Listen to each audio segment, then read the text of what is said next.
Okay, direct to seller is very literal, meaning that it means exactly what I say. It means that I want to go find a house. So what do? I go direct to the seller. I don't go through an agent. I don't go through a wholesaler. I don't go through a referral.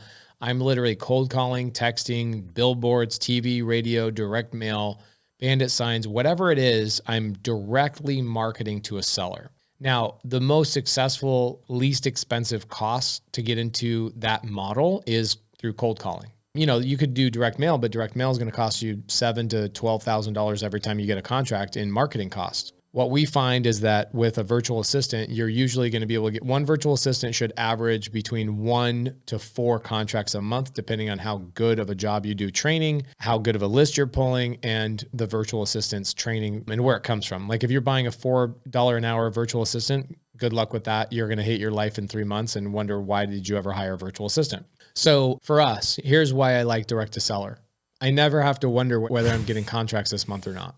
I never have to worry about it. And then also I got a JV deal today, and it's just like I'm dealing with squirrels a lot of the time. So what you're dealing with is you're dealing with a wholesaler who's a squirrel, who's also dealing with a seller who's a squirrel. And I'm sitting here trying to then sell to a buyer, and I have no control whatsoever in that relationship. You want me to show you my perfect business model, what my business looks like? This is me in my business, okay? My business is evolving over time, okay? So don't think that this is what's going on all the time, okay? All right, so when you're brand new, there's a couple of categories. So there's direct to seller. We already talked about that. Direct to seller means I'm calling and I'm spending money. This costs money. For us, our direct to seller model right now is that we are doing anywhere between, like you heard us do, we got a $40,000 deal today. I'd say we do about $150,000 a month in average revenue. And I'll tell you right now that when you start going past this dollar amount per month in revenue, you will absolutely hate your life, because it stops becoming about deals and it starts becoming about managing acquisition people. Past this dollar amount, it's a babysitting job. Everybody in this industry all agrees with that exact sentiment. There's a handful of my friends like Donovan Ruffin, Scott Oots, and a couple of other people that are doing like $400,000 or $500,000 per month in this revenue model, direct to seller, but they have 40 employees. And those employees are a constant revolving door. This is why direct to seller has its downfalls. The benefit, here's the benefit. I'll give you a benefit and we'll type it in blue. It is control, reliability, okay? I can rely on getting contracts myself because I can control the flow, okay? The downfall to a direct to seller model is it's hard to scale. Okay, so when you guys are sitting there like, oh, we're gonna have a direct to seller model and we can move on and get hire and train people to like take this over and scale it. Scaling this business is very challenging because you're not scaling this business. What you're doing is you're scaling acquisition people. Acquisition people are the worst employees you'll ever hire because they're all visionaries and they all just want to own their own business.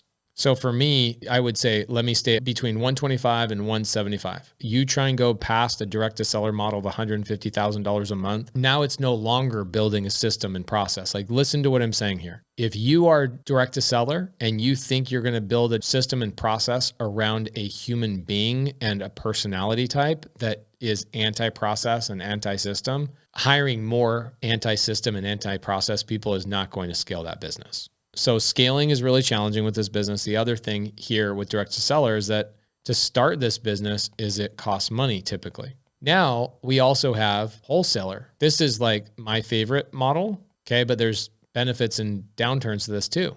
Wholesaler model, I primarily am doing creative because I choose to do so. Doesn't mean I can't do cash. I did a cash deal today. I didn't make a lot, but we'll make 12 grand on it. Like, I don't do a lot of cash deals with wholesalers because I choose not to. I'm trying to acquire creative finance deals, Subto and seller finance. And I do that through wholesaler JV. It's a wonderful business model. I love it. It has made me millions and millions of dollars and I will never go away from it. But let's talk about the negative parts of this business. The negative parts of this business is I'm dealing with squirrels. My entire business is built on squirrels who are learning on YouTube. Literally, your clientele, the wholesalers that are bringing you deals, are people that are learning on YouTube how to comp, how to talk to sellers.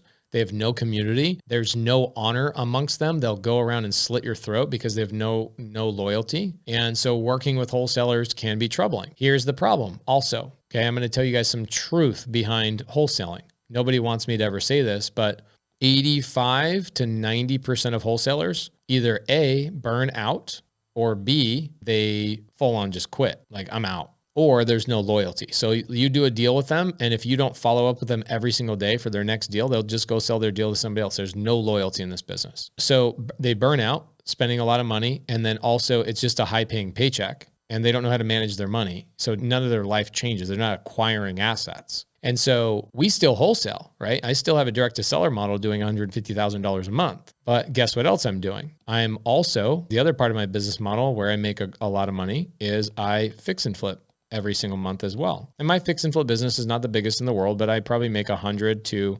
$120,000 a month right now in that business. But where do I get these deals? I get some from wholesalers. I will wholesale some of them to myself as well. And you guys have heard me talk about how I wholesale some of my direct to seller deals from my wholesale business to my fix and flip business. So here I am, boom, boom, boom, boom. I'm making, between those two businesses, we're at $250,000 a month, which is great. The other business that we have is my hold business. My hold business is probably 2 BRRRR deals every month. I know I don't talk about them, but I do probably 2 BRRRR deals a month.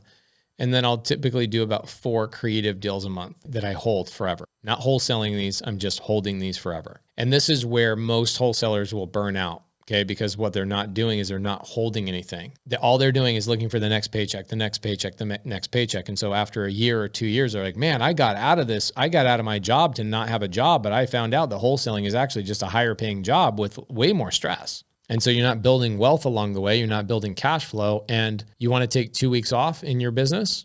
Okay, cool.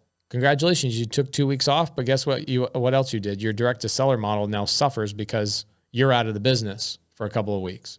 The worst part about that business is that when you decide, hey, I want to scale this business. I want to scale this business of wholesale, like JV deals.